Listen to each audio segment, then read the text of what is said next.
자, 우리 성경을 찾겠습니다. 성경 마태 7장 13절로 27절까지. 벌써 100번째가 다 되나요? 98번째 시간입니다. 마태 7장 13절로 27절까지 우리 같이 한 목소리로 봉독하도록 하겠습니다. 좁은 문으로 들어가라. 멸망으로 인도하는 문은 크고 그 길이 넓어 그리로 들어가는 자가 많고 생명으로 인도하는 문은 좁고 길이 협착하여 찾는 이가 적음이니라. 거짓 선지자들을 삼가라. 양의 옷을 입고 너희에게 나오나 속에는 노략질하는 일이라.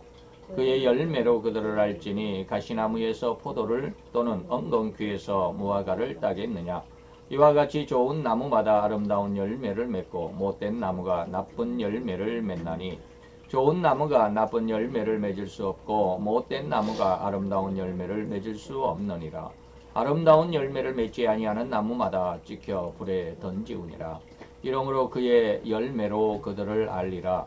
나더러 주여 주여 하는 자마다 천국에 다 들어갈 것이 아니요 다만 하늘에 계신 내 아버지의 뜻대로 행하는 자라야 들어가리라. 그 날에 많은 사람이 나더러 이르되 주여 주여 우리가 주의 이름으로 선지자 노릇하며 주의 이름으로 귀신을 쫓아내며 주의 이름으로 많은 권능을 행치 아니하였나이까 하리니 그때에 내가 저희에게 밝히 말하되 내가 너희를 도무지 알지 못하니 불법을 행하는 자들아 내게서 떠나가라 하리라. 그러므로 누구든지 나의 이 말을 듣고 행하는 자는 그 집을 반석 위에 지은 지혜로운 사람 같으리니 비가 내리고 장수가 나고 바람이 불어 그 집에 부딪히되 무너지지 아니하나니 이는 추초를 반석 위에 놓은 연고요. 나의 이 말을 듣고 행치 아니하는 자는 그 집을 모래 위에 지은 어리석은 사람 같으리니 비가 내리고 장수가 나고 바람이 불어 그 집에 부딪힘에 무너져 그 무너짐이 심하니라. 아멘. 자, 이 말씀을 가지고 오늘은 이제 그 서론적인 말씀만 드리겠습니다. 별로 이제 계속해서 오늘은 예수님의 말씀을 듣고 이제 행하는 자다 또 행하지 못하는 자다라는 결론의 말씀이 있는데 그런 내용들을 통해서 10가지로 지금 예수님께서 우리에게 예를 보여주고 있습니다. 어떤 사람이 이 말을 듣고 예수님의 말을 듣고 순종하는 자고 어떤 사람은 불순종하는 자냐 뭐 이런 내용들이죠. 그래서 오늘은 그 중에 이제 뭐 좁은 문과 넓은 문에 대해서 한번 쭉 이야기를 해보도록 하겠습니다. 이제 우리는 자녀와 율법이라는 긴 항목에서 5번째 들어왔습니다. 첫째는 우리가 마태오 5장에서 자녀의 자격 7가지의 자격이 있었죠. 그리고 두 번째는 그 자녀의 자격을 가졌으면 이제 세상에서 명예와 영광을 얻는 것이 아니라 핍박을 받을 것이다 라고 하는 것이죠. 왜 세상과 하나님은 그 반대적인 그래서 세상을 사단이 장악하고 있기 때문에 그런 내용들이죠. 그러한 핍박을 받을 때 세 번째는 자녀는 어떠한 모습으로 세상을 살아가야 하는지 그 효능이죠. 그러면서 예수님은 마지막 네 번째는 이제 자녀와 율법이라는 항목으로 우리가 지난 시간 길게 공부를 했습니다. 그리고 마지막 이제 5번째로는 이제 두 문과 두 길이라고 하는 항목에서 나머지 이제 10가지 정도를 예수님께서 말씀하고 있습니다. 이런 내용들 오늘 13절로 14절까지만 우리가 오늘 생각을 해봅니다. 좁은 문과 그리고 또 멸망으로 인도하는 문은 큰 문 이런 것들을 나누어서 말씀을 하고 있습니다. 자, 주님은 두 문과 두 길이라고 하는 비유로 하나님의 자녀와 비자녀들에 대한 확실한 구별을 우리에게 해주고 있죠. 다시 말하면 두 문이라고 하는 것은 첫째는 뭡니까? 넓은 문이고 둘째는 좁은 문이다 라고 하는 것이죠.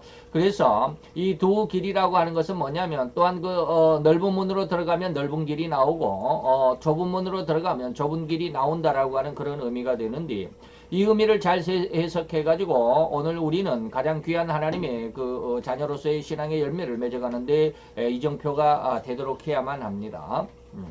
그래서 넓은 문으로 들어가서 그냥 확 튀어진 그런 문으로 가는 것이 우리는 좋지 않겠나. 자, 그러면 그것이 무슨 뜻이냐라고 하는 것을 여러분들에게 오늘 같이 생각해보며 나누는 것이 오늘 이 시간의 중점 주요 핵심이 되겠죠.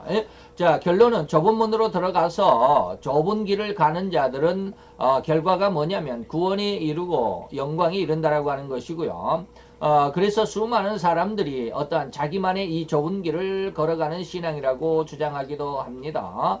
천주교는 자기네들이 좁은 길이라고 주장하기도 하고요. 안식교에서 제7일 안식교 있죠. 안식교에서는 주일날 예배드리는 교회는 넓은 길이다. 그래서 자기들은 토요일날이 안식일이니까 하나님의 말씀을 지키는 토요일을 지키는 것이 좁은 길이다 라고 하는 이러한 주장들을 하고 있죠. 그런데 그렇게 이야기하는 것이 어떤 외형적인 그런 모습이 아니죠. 또 여호와의 증인들도 자기들이 좁은 길이라고 하니까 그것이 무엇이냐면 자기들이 숫자가 적기 때문이다 라고 이렇게 말하는 사람들도 있다 그럽니다. 이러한 구구한 해석들은 뭡니까? 아전인수격인 해석이라고 할 수 있겠고요. 이거는 절대적으로 틀린 것이다 라고 말할 수 있습니다. 그래서 정확한 해석은 무언가라고 하는 것이죠. 이 두 문과 두 길은 어디에나 존재하고 있다는 게 정확한 해석입니다. 다시 말하면 교회 안에도 있다 이 말입니다. 교회 안에도 좁은 길이 있고 교회 안에도 또 넓은 길이 있고 또 교회 밖에도 좁은 길과 넓은 길이 있다라고 하는 것이죠. 그래서 한 교회 안에 이 좁은 길을 가는 사람들이 있고 또한 넓은 길을 가는 사람들이 함께 섞여 있다라고 하는 것이죠. 그래서 하나님 앞에 예배했던 가인과 아벨의 제사도 역시 마찬가지예요. 가인의 예배는 하나님이 받지 않는 넓은 길이라고 말할 수 있겠고요. 아벨은 하나님이 연락하셨던 바로 그 좁은 길이다라고 할 수 있었죠. 그런데 넓은 길에 그 좁은 길을 갔던 아벨은 죽었잖아요. 그런 내용들이 오늘 무엇을 우리에게 시사하고 있는지를 여러분들이 성경을 통해서 많이 공부를 하고 또 여러분들이 그것에 대해서 하나님 앞에 깊은 기도가 있어야만 합니다. 그래야 앞으로 다가올 이 어려운 시대에 여러분들이 곧 이겨갈 수 있을 것입니다. 제가 지난 주간에 굉장히 힘들었어요. 마음적으로 한 2주 정도 굉장히 힘들었어요. 왜 이렇게 마음이 힘들까? 왜 이렇게 마음이 답답할까? 도대체 뭘까? 이거 뭐 도대체 이해가 안 되더라고요. 해답이 없어요. 해답이 없어요. 그래서 하나님 앞에 그저께 기도를 했습니다. 왜 이런 답답함이 있는지 모르겠습니다. 그래서 혹시 모르겠어요.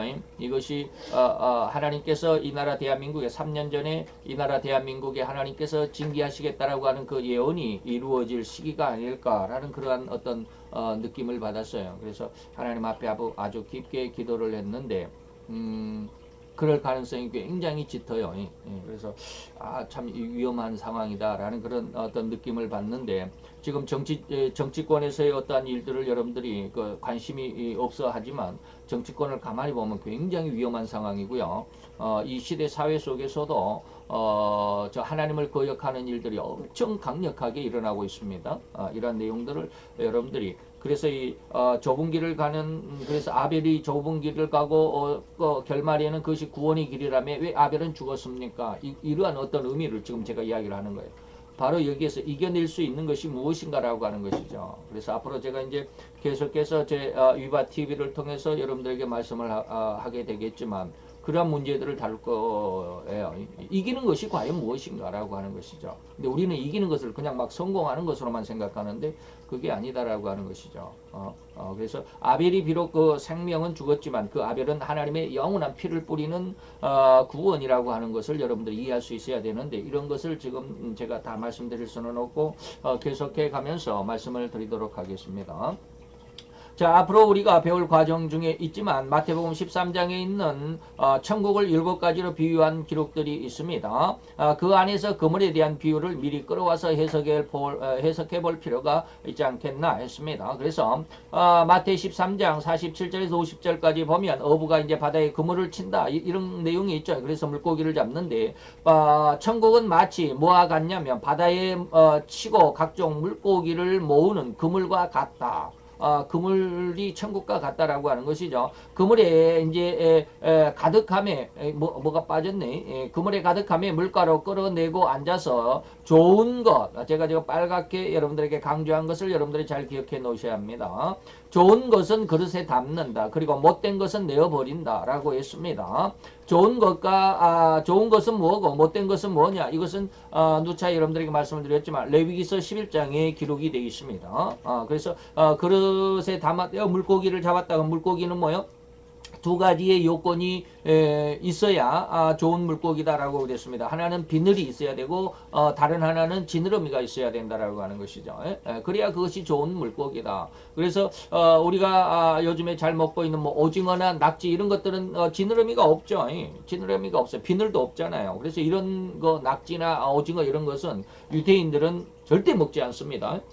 절대 먹지 않습니다. 근데 우리는 그냥 막 아주 기력 회복을 위해서 낙지를 잘 먹고 있잖아요.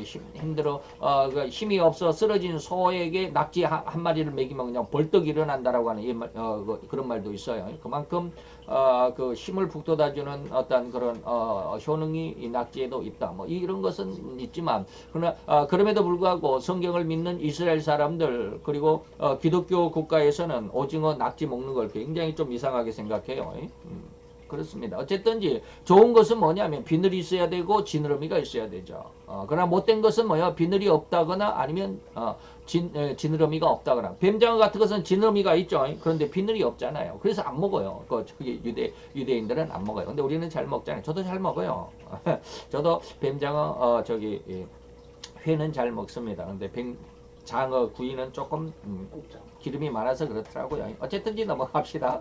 자, 세상 끝에도 바로 이렇게 될 것입니다. 천사들이 온 세상 사람들을 끌어모을 건데 의인 중에서 바로 악인을 갈라낼 것입니다. 교회 안에 그물은 뭡니까? 교회입니다. 복음입니다. 그래서 그 복음 안에 들어온 교회 안에 들어온 모든 사람들 중에서 교인이라고 해서 다 구원을 하는 것이 아니라 그 교인들 중에서도 예수를 믿는다고 고백하는 사람들 중에서도 진짜 성도들과 가짜 성도들을 갈라낸다라고 하는 것이죠. 그것이 바로 의인 중에서 악인을 갈라내고 그래서 악인은 풀무불에 던져 넣으리니 거기서 울며 슬피 울며 이를 갈미 있을 것이다 라고 했습니다. 그래서 이 말을 좋은 것과 못된 것 이것을 의인 중에서 악인을 갈라낸다라고 하는 이 말을 마태 이제 22장으로 넘어가 보면 뭐라고 그러냐면 초청을 받은 사람은 많지만 택함 받은 자는 적다. 초청은 뭡니까? 교회 안으로 다 초청을 받기는 했습니다. 그러나 뭡니까? 거기에서 구원으로 하나님의 영광으로 택함을 받은 자는 적다. 그러니까 교회 안에서 버림받을 자들이 무지 많다라고 하는 것입니다. 지금 제가 위바TV에서는 지금 계속해서 거짓 정치 지도자들에 대해서 아주 맹공격을 하고 있습니다. 거짓 정치 지도자들에 대해서 맹공격을 하는데 이게 이제 한 3회 정도만 되면 이제 끝나요. 그러면 이제 8시간인데 그 8시간을 또한 이제 거짓 종교 지도자들에 대해서 적용을 시킵니다. 그래서 이제 계속해서 그 잘못된 종교 지도자들에 대해서 제가 이제 계속 잘못된 점을 지적을 하게 될 텐데 바로 이겁니다. 초청을 받은 자는 많지만 다시 말하면 교회 안에 수없이 많은 사람이 있지만 그 안에서 택함을 입은 자는 택함 받지 못한 자들이 더 많다라고 하는 것이죠. 그래서 교회 안에 들어온 사람 특히 목회자들 중에서 하나님의 영광을 받지 못하고 다시 말하면 뭐라고 그럽니까? 거짓 선지자가 될 사람들이 더 많다라는 거예요. 굉장히 무서운 이야기인데 이 말씀에 대해서 두려워하는 사람들이 거의 없는 것 같아요. 목회자들은 다 자기가 하나님의 종이라고만 생각을 합니다. 근데 저에게는 하나님께서 그걸 보여주시지는 않았어요. 잘못된 지도자들이 얼마나 많은가를 많이 보여주셨어요. 어쨌든지 그래서 이제 그 결말이 마태 7장 21절에 가보니까 나더러 주여 주여 하는 자마다 다 천국에 들어갈 것이 아니다라고 그랬죠. 하늘에 계신 내 아버지의 뜻대로 행하는 자라야 들어간다. 그래서 교회 안에 들어왔지만 청함을 받았지만 택함을 받았다라고 하는 것은 뭐냐면 아버지의 뜻대로 행하는 자다. 교회 안에서도 아버지의 뜻대로 행하지 아니하는 자들이 무지 많아요. 이러한 것들을 앞으로 이제 뭐 정치 지도 가짜 정치인들을 이제 끝나면 이제 가짜 종교인들을 제가 또 한번 다루게 될 것입니다. 이것이 바로 교회 안에 두 길이 있다라고 하는 것이고 두 문이 있다라고 하는 것입니다. 그래서 교회 안에서조차도 두 문이 있다라고 하는 거 넓은 문이 그리고 좁은 문이 있고 넓은 길이 있고 또 좁은 길이 있다라고 하는 것 이 의미가 바로 정확하다라고 하는 것이죠. 그리고 또 우리는 교회 안에 들어온 모든 자들을 예수 그리스도의 십자가의 대속의 보혈을 믿는 자로 일단은 우리가 인정을 하지만 그러나 이것이 완전하다라고 하는 것은 아니에요. 근데 이거 완전하지 않는 것을 가지고 우리는 거의 거기에 대해서 잘못된 점, 거기에 대해서 하나님께서 지적한 잘못된 점은 우리는 거의 간과시켜 넘어가 버린다 이 말입니다. 하나님의 말씀을 거의 주의 깊게 듣지 않고 있다라고 하는 것이죠. 예. 그래서 교회 안에 들어온 사람은 다 구원받은 사람이라고 인정해 버리는데 그렇지 않습니다. 또한 수없이 많은 신자들 또한 자기의 입으로 예수를 그리스도로 고백할 수 있고 더욱이는 교회의 한 일원이기 때문에 구원받는 성도라고 자처하고 있다라고 하는 것이죠. 그런데 오늘 주님은 우리에게 아주 충격적인 말씀을 하고 계십니다. 그것은 바로 이렇게 교회로 모아온, 즉 이는 그물의 물고기, 다시 말하면 이 물고기는 교인들로 비유를 했습니다. 그물은 교회고 복음입니다. 복음 안에 들어온 모든 교인들이 한가득 잡혀 걸려든 상황과 같이 이 교회를 비유를 했는데, 그런데 그렇게 그물 안에 들어온 물고기들일지라도 결코 어부는 모든 고기를 다 시장에 상품으로 내다 팔지는 않습니다. 그 물고기들 중에 좋은 물고기와 나쁜, 곧 다시 말하면 먹을 수 없는 물고기를 골라 따로 담아낸다라고 하는 것이죠. 여기서 좋은 물고기라고 하는 것은 레위서 11장의 물고기들을 정결과 부정함으로 나누어주는 기록이 있습니다. 이때 물고기는 절대로 비늘이 있어야 되고 뭐가 있어야 된다? 지느러미가 있어야만 하는 이 두 가지 요건을 다 갖추고 있어야 한다라고 하는 것이죠. 또 다른 비유에서 주님은 다시 교회로 초청을 했습니다. 그리고 그 초청을 받은 수없이 많은 사람들이 교회 안으로 들어왔을지라도 그들 중에는 예복을 입지 않은 자들이 있다고 하셨습니다. 하나님의 말씀에 예복은 하나님의 말씀에 성도들이 거룩한 행실이거든요. 이렇게 순종함을 의미합니다. 예복이라고 하는 것은 하나님의 말씀을 순종함을 의미하는데 이것을 입지 않았다. 다시 말하면 교회에는 들어왔지만 교회 안에 복음을 듣고는 있지만 말씀대로 안 살았다 이 말입니다. 그러면 그때 주인은 그렇게 예복을 입은 자만을 골라낼 것이고 예복을 입지 않은 자는 다시 선별해서 추방시킬 것임을 분명하게 말씀하고 계심을 우리는 믿어야만 합니다. 그래서 마태복음 22장 10절로 14절에 보니까 종들이 길에 나가서 악한 자나 선한 자나 다 만나는 대로 모두 데려오니 혼인자리에 손님이 가득한지라. 임금이 손님들을 보러 들어올세 거기서 예복을 입지 아니하는 한 사람을 보고 말했습니다. 친구여 어찌하여 예복을 입지 않고 여기 들어왔느냐 하니 저가 유구무원이거늘. 유구무원이 뭔지 아시죠? 입은 있지만 할 말이 없어요. 그랬더니 임금들이 사환에게 말하되 그 수족을 결박하여 바깥 어두운 데 내어 던지라. 거기서 슬피 울며 이를 갈미 있으리라 하니 청함을 받은 자는 많되 택함을 입은 자는 적다라는 의미를 이야기하는 것이죠.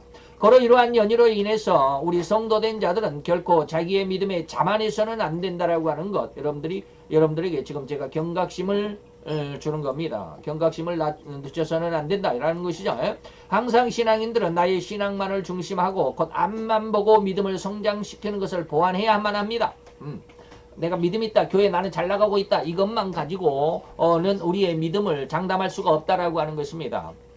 다시 말하면 제가 이제 그 정통 신앙을 이렇게 위바 TV에서 가짜 정치인만을 다루는 것이 아니고 이것저것 계속 한 가지씩 이게 끌어내거든요. 거기에서 정통 신앙에 대한 어떤 내용들을 이렇게 지금 1시간 했고 두 번째 시간을 어제는 이제 사무실에 앉아서 그것을 쭉 정리를 했는데 정말 안타까운 게 뭐냐면 우리가 예수 그리스도에 대한 정확한 그 구세주에 대한 정확한 어떤 믿음이 교회에서 안 가르칠 리가 없잖아요. 교회에서 안 가르칠 리가 없습니다. 목사들이 얼마나 설교 시간 때마다 예수는 우리의 그 죄값을 대신한 그 보혈의 그 대속의 죽음이다 라고 하는 이런 것들을 얼마나 많이 가르칩니까? 그런데 그것을 머리에 담아두질 않는가 봐요. 귀에 담아두지도 않고 뭐 마음에 담아두지도 않는가 봐요. 그러니까 뭐 신천지 같은 이단들이 와가지고 뭐 이상한 이야기라 뭐 거기에 쏙 빠져서 거기에 가버리고 나중에 제가 위바TV의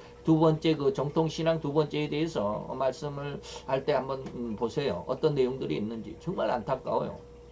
그 수많은 그냥 뭐 10년 20년을 교회를 그렇게 열심히 충성했던 집사 권사 장로까지 가나?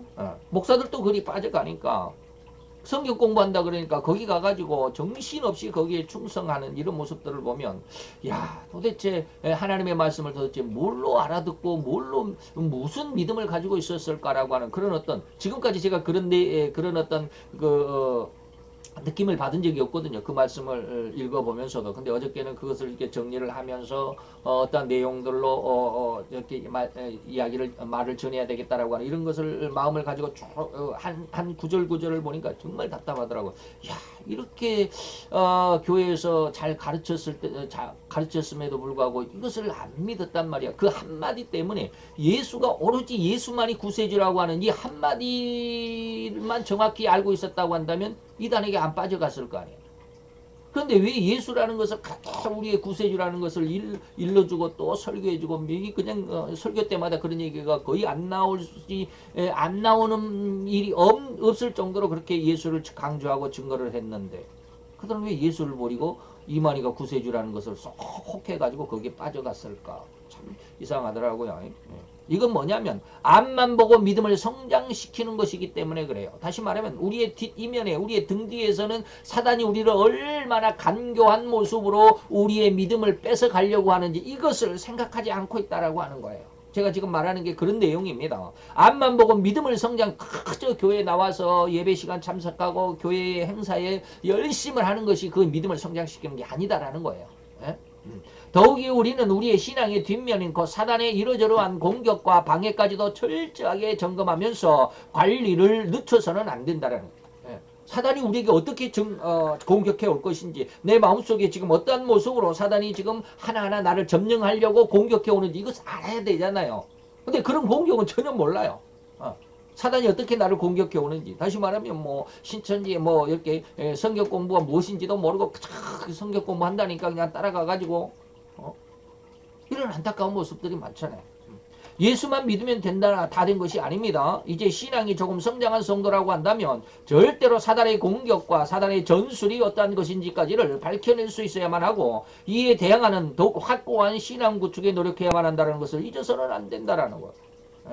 이게 좁은 길을 가는 좁은 문을 통해서 좁은 길을 가는 사람들 다시 말하면 진짜 참 성도의 기본 목표 기본 어떤 자세입니다. 기본 자세예요. 바로 이러한 신앙 상태가 우리 주님의 부르심에 응답하는 예복일 것입니다. 예복을 입지 않아서 쫓겨났다 그랬잖아요. 그 예복이 뭐예요? 하나님의 말씀을 정확하게 거기에서 우리가 숙지를 해야 되고 정확하게 알아야 되고 그 말씀대로 순종해야 되고 이 말이죠. 그럼 순종을 못하면 그런 것은 나중에 얘기합시다. 나 하나님 말씀을 다 못 따르고 나도 계속해서 죄를 짓는데 나는 그러면 구원의 가망이 없나요? 그런 거 아니에요.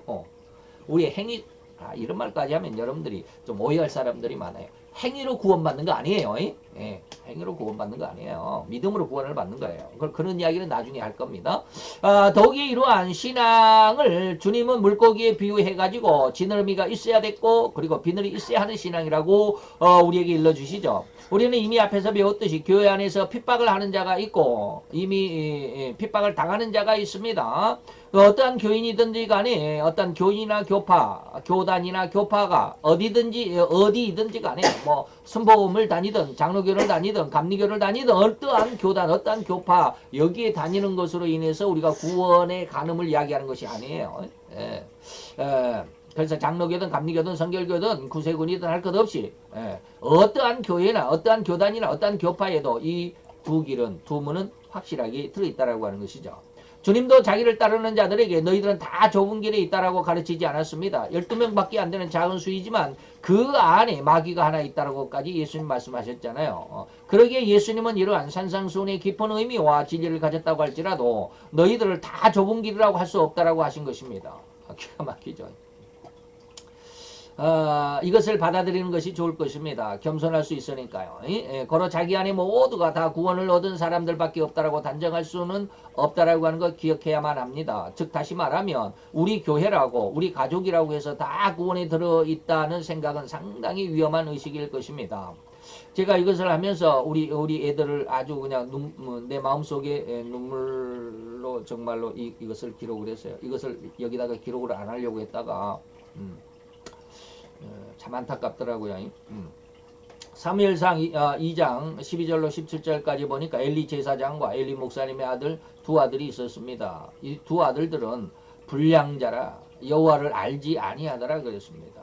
그래서 이제 쭉 읽어보면 나오는데 이 소년들의 죄가 여호와 앞에 심히 큰 것은 그 엘리 제사장의 아들들이 그들이 여호와의 제사를 멸시함이었더라 라고 하는 게 이제 17절인데 한번 봅시다. 그 제사장들이 백성에게 행하는 습관은 이러하니 다시 말하면 제사장이었어요. 엘리의 두 아들도 제사장이었죠.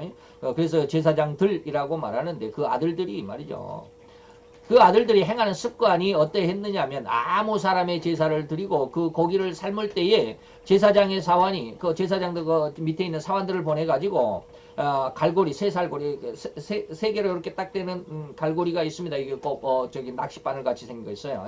갈고리를 가지고 와서 그것을 냄비나 솥에나 그 큰 솥에나 가마에 찔러 넣어서 갈고리에 걸려 나오는 것은 제사장이 자기의 것으로 취하되 실로에서 무릇 그곳에 온 이스라엘 사람에게 이같이 할 뿐 아니라 기름을 태우기 전에도 제사장의 사원이 와서 제사 드리는 사람에게 이르기를 제사장에게 구워드릴 고기를 내라. 그가 내게 삶은 고기를 원치 아니하고 그것을 날 것을 원하신다 하다가 그 사람들이 이르기를 반드시 먼저 기름을 태운 후에야 내 마음이 원하는 대로 취하라 하면 그가 말하기를 아니라 지금 내라 내게 내라 그렇지 아니하면 내가 억지로 빼앗아가리라 라고 하는 이런 하나님의 제사를 엄청 방해하는 하나님을 멸시하는 이러한 일들을 많이 했어요. 그래서 그들이 나중에 이제 기록을 보면 전쟁이 일어나 가지고 전쟁에 나가서 두 아들이 한 전쟁에서 다 죽고 맙니다. 그 소식을 들은 엘리는 흔들 의자에 앉아 있다가 그 소식을 듣고 아주 기가 쉽게 말하면 기가 끊어졌다고 그러죠. 그 의자에서 떨어져 가지고 목이 부러져 죽었다라고 이렇게 기록을 하고 있습니다. 결코 제사장의 아들 혹은 왕의 아들들이나 가족이라고 해서 결코 다들 신앙이 좋은 것만은 아닙니다. 사무엘 선지자의 아들들도 역시 사무엘이 대선지자잖아요. 그럼에도 불구하고 그 아들들은 아버지의 신앙을 따르지 아니하였고 오늘 사무엘상 2장에 엘리 제사장의 두 아들들 또한 여호와를 믿는 신앙도 없고 제사를 방해하는 패역함을 드러냈기에 하나님은 그들의 죄가 크다고 선언하고 있다는 것이죠. 이러한 결과로 엘리의 집안에 노인이 없을 것이라고 하나님은 예언하고 있는데 그것은 아무리 아이들이 있을지 라도 노인의 나이까지 다시 말하면 장수하지 못한다 이 말이죠. 그래서 다들 요절할 것임을 하나님의 진의가 전달된 것이고 이로 인해서 엘리의 두 아들은 젊은 나이에 전쟁에 나가 한날 한꺼번에 전사하고 말았던 것입니다. 그러한 반면에 악한 왕이라 할지라도 이스라엘의 초대 왕이죠. 사울 악한 왕이라 할지라도 그 아들을 요나단이라고 하는 아들이 있었는데 이 요나단은 하나님이 하시고자 하시는 일이 무엇인지를 명확하게 알고 있었으므로 인해서 아버지가 왕위를 자기에게 물려주려고 했는데 아버지의 왕위가 친구이자 매제인 자기 여동생의 남편이죠. 매제. 그래서 다윗이 바로 그 자기 매제죠. 자기 여동생의 남편이 다윗입니다. 그래서 다윗에게 하나님의 왕권이 이양될 것이라고 하는 것을 알았기 때문에 자기 아버지 사울은 자기에게 왕위를 물려받으라고 하는 것이었지만 자기는 하나님의 뜻을 알았어. 이 하나님의 왕권은 내 아버지의 왕권이 나에게가 아니라 다윗에게 간다라는 것을 알았습니다. 그렇기 때문에 적극적으로 다윗을 돕는 거죠. 그래서 사울이 자기 아버지가 자기에게 엄청 화를 내고 막 야단을 치고 다윗을 죽여야 네가 왕이 된다고 그래도 이 요나단은 끝까지 다윗을 돕죠. 적극적으로 다윗을 돕고 왕위에 오를 수 있도록 협조한 사람이었다는 것을 볼 때 참으로 아비의 신앙이 자녀에게 유전된다는 것은 결코 아니다라는 것을 알 수가 있죠. 오로지 하나님 앞에서는 각 개인의 신앙의 상황과 정도에 따라서 심판과 칭찬의 여부가 가늠되는 것입니다. 절대 자기 자신의 신앙의 중심이 어디에 있는지 그리고 무엇에 있는지 명확하게 분별해야만 하고 더욱 이것을 성장시키는 일에 노력하는 이런 성도님들이 되시기를 축원해 드립니다. 주님의 겸손함에 우리도 같이 따라가야 하지 않겠습니까? 우리가 감히 누구간데 예수님을 앞서갈 수 있겠습니까? 라고 했습니다. 오늘 우리가 두 문과 두 길 정말로 엄청나게 중요한 내용인데 우리는 너무나도 그냥 쉽게 지나가 버리죠. 그냥 세상이 그냥 내가 생각한 대로 잘 되어갈 것이라고 생각하는데 절대로 그러지 않습니다. 하나님께서 기도하는 자에게 그리고 하나님을 신뢰하는 자에게 그의 삶이 평탄하다라고 하는 것은 뭐냐면 어려움을 잘 이겨갈 수 있다라고 하는 것이에요. 근데 이것을 잘 몰라요.